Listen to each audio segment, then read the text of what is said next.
নমস্কার, আপনারা দেখছেন স্টাডি প্রোফাইল। ইতিমধ্যেই এসএলএসটি নবম দশম শ্রেণীর যে পরীক্ষা তা কমপ্লিট হয়ে গেছে। তোমরা ইতিমধ্যেই ইউটিউবে বিভিন্ন জায়গাতে কাট অফ মার্ক দেখেছো। আমি আমার নিজস্ব মতামত আপনাদেরকে জানাবো। 2016 সালের যে ভ্যাকেন্সি ছিল সেই ভ্যাকেন্সির প্রসপেক্টাসে বর্তমান 2025 সালের যে ভ্যাকেন্সি সেই হিসেবে আমি তোমাদেরকে জানাবো যে এবারের কাট অফ মার্ক কত হতে পারে এবং রিটিন পরীক্ষাতে কত পেলে আমরা পৌঁছাতে পারি ইন্টারভিউতে, সেটা আমি তোমাদেরকে দেখাতে চাই। এখানে শুধুমাত্র বাংলা সাবজেক্টের জন্যই নয়, এটা একটা মাত্র তোমাদেরকে দেখানোর জন্য আমি নিয়েছি, একটা ক্যাটাগরি নিয়েছি। যে যে সাবজেক্ট থেকে দেখছো অবশ্যই তোমরা নিজেরটাও এইভাবেই বার করে নিতে পারো, কোনো অসুবিধা নেই, নিজেরাই বার করতে পারবে এগুলো।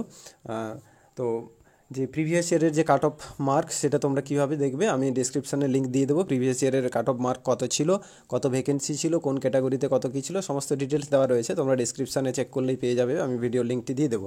সেখান থেকে তোমরা 2016 তোমাদের সাবজেক্টের যে ভ্যাকেন্সি এবং কাট অফ মার্ক সেটা দেখে নেবে। এবং আমি এখানে যেভাবে বলছি সেভাবে তোমরা একবার ট্রাই করে দেখবে কত কী আসছে না আসছে। আমি একটা যে কোনো নিয়েছি, বাংলা, যেমন বাংলা সাবজেক্টটাকে নিয়েছি। 2025-এ কত হতে পারে সেটা আমি তোমাদেরকে দেখাচ্ছি। দেখো এখানে প্রথমেই যেটা আমরা দেখে নেব যে 2025 সালের যে পরীক্ষা সেখানে কত ভ্যাকেন্সি আছে, ভ্যাকেন্সির উপর ডিপেন্ড করবে। তার সাথে সাথে আর কি ভেরি করে না কতজন অ্যাপ্লাই করেছে, অ্যাপ্লিক্যান্টের উপরেও কিন্তু নির্ভর করে কাট অফ কত যাবে। ঠিক আছে, তো দুটোই আমি এখানে তোমাদেরকে জানাবো। যে 2016 সালের যদি আমরা দেখি সেখানে অ্যাপ্লিক্যান্ট প্রায় 1.5 লাখের কাছাকাছি ছিল, 1,80,000-এর মতো হচ্ছে গিয়ে টোটাল ক্যান্ডিডেট ছিল। এবারে কিন্তু ডবল হয়ে গেছে। ঠিক আছে, এবারে পুরো ডবল হয়ে গেছে। যাই হোক, সে ডবল হলেও কোনো অসুবিধা নেই, আমাদের ভ্যাকেন্সিও কিন্তু এবারে ডবল হয়েছে। সেই হিসেবে যদি দেখি যে মোটামুটি একটা সামঞ্জস্য রয়েছে ভ্যাকেন্সির সঙ্গে। যদি আমরা দেখে নিই তাহলে এবার আমরা একটু মিলিয়ে দেখে নিই, চলুন, যে কত ইয়ে হতে পারে, কাট অফ কত হতে পারে, আমরা কিভাবে নির্ণয় করতে পারি।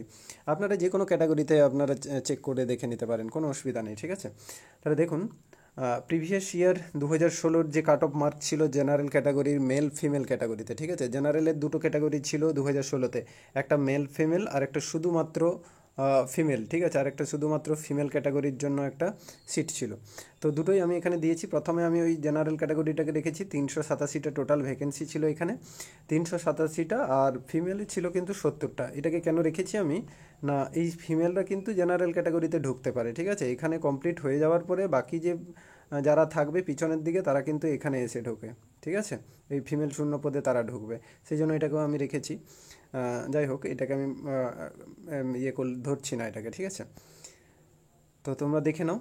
তাহলে মেল ফিমেল ক্যাটাগরিতে ইন্টারভিউর জন্য ডাক পেয়েছিল, লাস্ট যে 82 পেয়েছে সে ইন্টারভিউর জন্য ডাক পেয়েছে। এবার আমরা একটু জেনে নেব যে ইন্টারভিউর জন্য কি কি মার্ক কাউন্ট করা হয়েছে। ইন্টারভিউর জন্য যেতে গেলে এক তো হচ্ছে রিটিন পরীক্ষার যে মার্ক সেটা নেওয়া হয়েছে। রিটিন ছিল কত, 55 মার্কের রিটিন ছিল, কিন্তু 2016-তে 55 মার্কের রিটিন, প্লাস হচ্ছে গিয়ে একাডেমিক স্কোর। একাডেমিক কত ছিল আগের বারে, 35 মার্ক ছিল।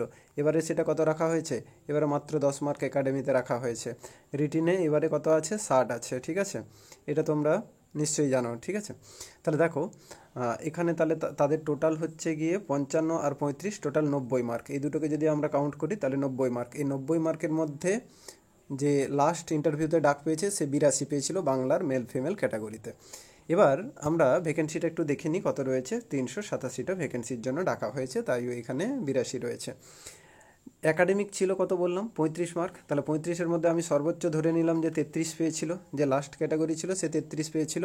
এই হিসেবে যদি আমরা ধরি তাহলে আমরা দেখব যে তার একাডেমিক অর্থাৎ যে রিটিন পরীক্ষা হয়েছিল সেখানে লাস্ট ক্যান্ডিডেট কত পেয়েছিল। দেখো 82 টোটাল ছিল কাট অফ মার্ক। আমি একাডেমিকটা বাদ দিয়ে দেবো এখানে 33, তাহলে হচ্ছে গিয়ে 49 মার্ক। এইটা হচ্ছে গিয়ে তার রিটিন মার্ক, রিটিন পরীক্ষাতে পেয়েছিল। সেটা কতর মধ্যে পাচ্ছে না, 55 মার্কের যেহেতু তাদের পরীক্ষা ছিল, 55-এর মধ্যে 49 মার্ক পাচ্ছে। তাহলে একে যদি পার্সেন্টেজে আমরা বার করি তাহলে মোটামুটি টোটাল যে মার্কের প্রশ্ন হয়েছিল তার 89% মার্ক পেয়েছে। ঠিক আছে, এইটা হচ্ছে গিয়ে কাট অফ মার্ক, 89%টা হচ্ছে গিয়ে কাট অফ মার্ক।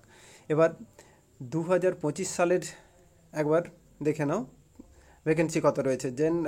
জেনারেলে মেল ফিমেলেই রয়েছে 876টি, প্রায় দুগুণ, আড়াই গুণের কাছাকাছি ভ্যাকেন্সি রয়েছে, দুগুণের কাছাকাছি।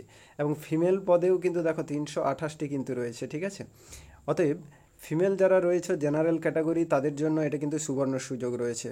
ফিমেল আগেরবারে 70 ছিল, সেই জন্য 1 নাম্বার কিন্তু তাদের কম ছিল এমনিতেই। জেনারেল থেকে জেনারেল মেল ফিমেলের থেকে কিন্তু 1 নাম্বার তাদের কম থাকেই। এবারে কিন্তু সেইটা আরও নিচে নেমে যাবে, 1-2 নাম্বার নিচে চলেই আসবে মার্ক, ঠিক আছে। তো সেই হিসেবে যারা জেনারেল ফিমেল ক্যাটাগরিতে আছো তাদের জন্য খুবই উপযুক্ত। আর এখানে আমি যদি দেখি 2025-এ যে পরীক্ষা হলো সেটা হচ্ছে 60 মার্কের পরীক্ষা হয়েছে। 60 মার্কের আমরা আগেরটা দেখেছিলাম যে 89% পেয়ে তবে ইন্টারভিউতে ডাক পেয়েছিল 2016 সালে। আর 2025 সালেও যদি আমরা 60 মার্কের 89% বার করি তাহলে কত হবে, 53.4 হচ্ছে, মানে ধরে নাও 54-র কাছাকাছি বা 53-ই ধরে নাও, কেন কি ভ্যাকেন্সিও অনেকগুলো আছে।